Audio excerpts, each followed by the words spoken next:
I think if you just look around, it speaks for itself. If you listen to the people, I couldn't not be here. and not the chainsaws they brought, you'll find everyone here came for the tornado Todd Fisher, I see you turning around. and for the man with the bullhorn. Everybody wanted to be here for Bill. I'm a friend of Bill's. I think everybody here is a friend of Bill's today. I think we're going to go up the hill, Tom. Bill Kalenius coaches Vancouver Lakes crew team. He also has late-stage cancer. Bill Kalenius is just a great guy. You know, he's put his heart and soul into this. Human change start heading walking toward Todd in the orange vest. Kalenius spent 6 years building the crew team. The tornado tore apart. He's had cancer just as long. In fact, you know, he's just the old man of rowing around here. Rival crew coach Frank Zagunis donated boats to his friend. Looks like he was tougher than the tornado. He's a tough dude. He's a very tough dude. And it's remarkable. I had a request for someone. A year and a half ago, doctors told Kalenius his time was over. He's why so many have come to help. It's a pretty nice thing to say. That's a high compliment.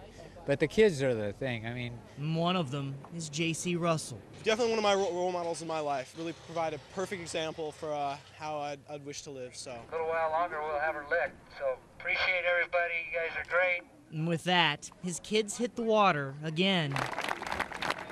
This is medicine for him to see this going on. I know it's medicine for him to go. Each day, now a gift, even those with tornadoes. good comes from out of every bad thing. It's for a reason. Pink Saxton is forced to watch the rest of the world pass by from his apartment window.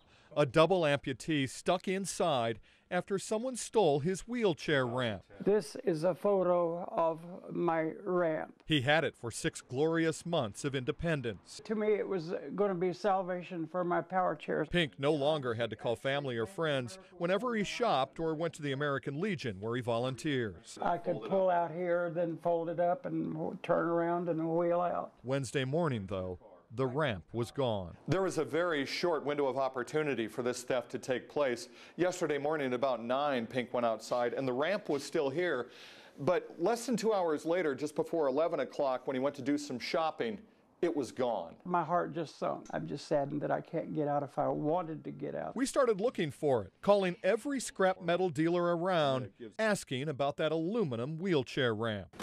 Hi, this is Tom Jensen at K2 News, American war veteran, a double amputee. If you guys have had anybody who's tried to sell a metal wheelchair ramp, and I was calling to see if anybody tried to sell you guys anything like that. So far, no luck.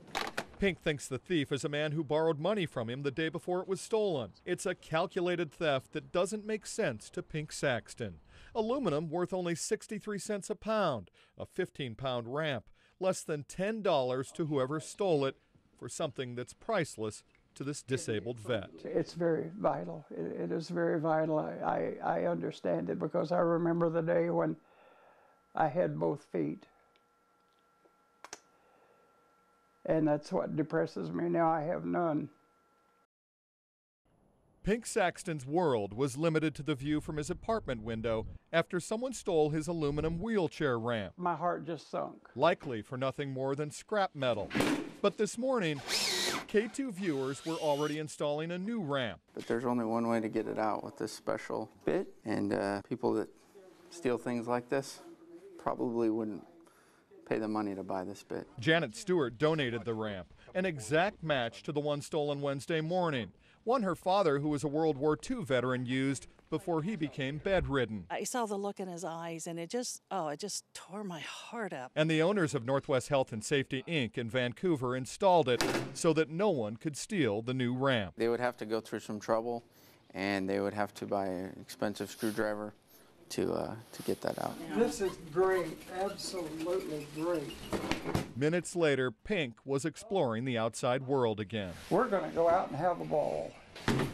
Strolling through his neighborhood on his own, no longer needing to ask for help. I like the freedom that I can get out and roll up to the Safeway store. Telling me how much he appreciated the love he felt from people he never met before. The thoughts and the generosity of everybody concerned.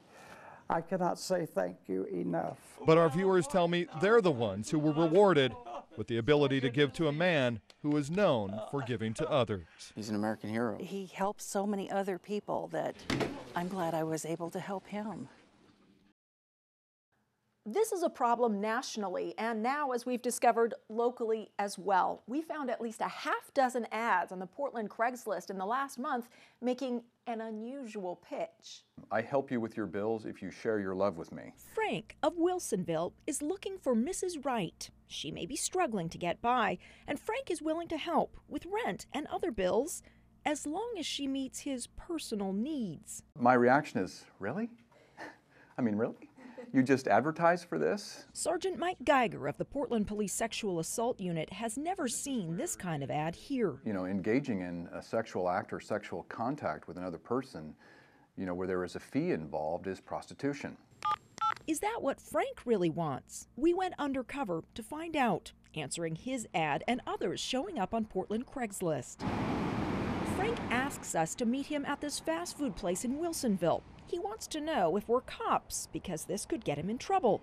He says he'll pay about half our rent each month, about $300. In exchange, he wants us to come over 3 or 4 times a week for sex, with cuddling before and after, he says, to make an emotional connection. Well, of course it's laughable, because if you want an emotional connection with somebody, you're not going to set up a circumstance where you pay them to have sex with you. But Sergeant Geiger is worried that local women in desperate financial situations could fall for these offers.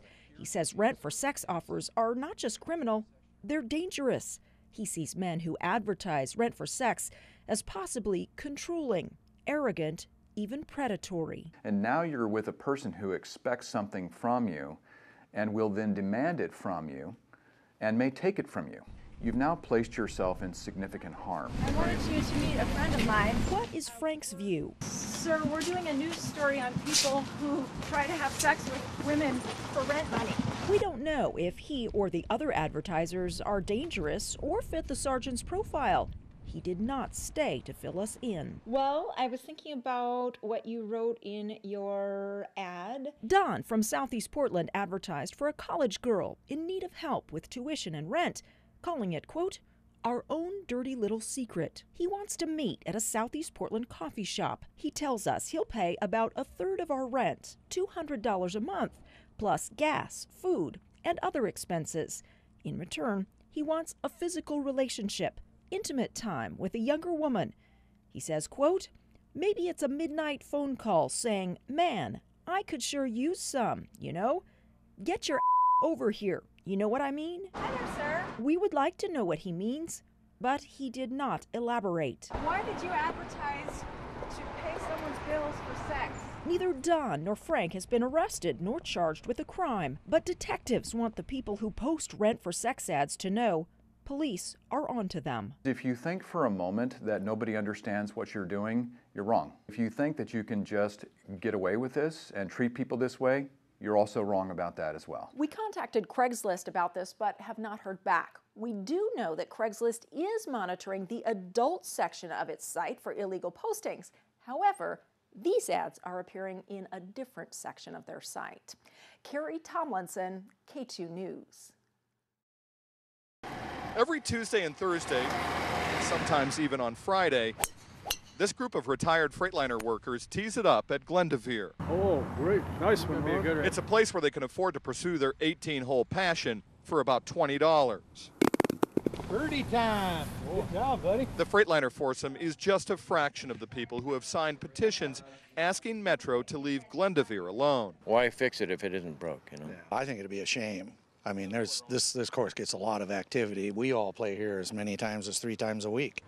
Metro is considering changes that could eliminate 9 of the 36 holes at Glendevere. It's just mostly the golfers are just concerned because most of them have been using this for a long time and see it as a popular venue. Many walkers and joggers also want it left the way it is. Others are open to change. It seems like it could be compatible with some other addition, but I sure hope that the trail can continue. I've been on the golf side, I've been on the jogging side. I haven't had any issues with the current setup. So the question remains, why change the recreational experience on this working man's golf course?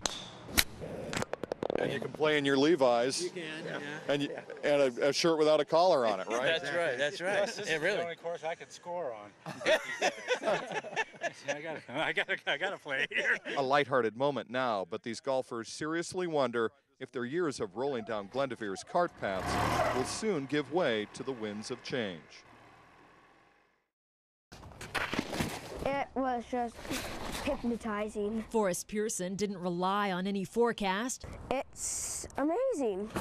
Didn't just dream of a white wonderland.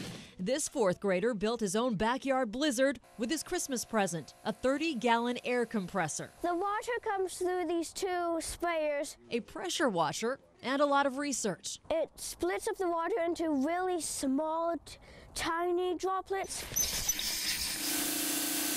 The nozzle shoots out a perfect powder. We could shovel it down to the grass and it'd grow right back up, just like a weed that you can't cut down. If you increase that volume, you can have twice the volume of snow. In one night, his machine builds 3 feet of snow, and all day, Forrest is here with his 2 curious pups enjoying his own personal snow day. The school is awesome. He may find it head-spinning, but his mom and teachers understand this is science. He's watching a molecular process happen here. He's creating a climactic event, you know. It's incredible. Woo! His snow dream started 3 years ago when he froze ice cubes for an ice track. And I didn't know, what in the world are you doing? This year, Mom understands. We're past toys. We're into air compressors and spray nozzles. If you think this 3-foot berm is a lot, just wait till next year. Forrest plans to double its size. All he needs is a bigger pressure washer. So that means like almost 6 feet of snow in one night.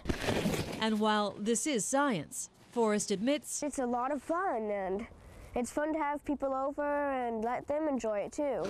In West Lynn, Susan Harding, K2 News.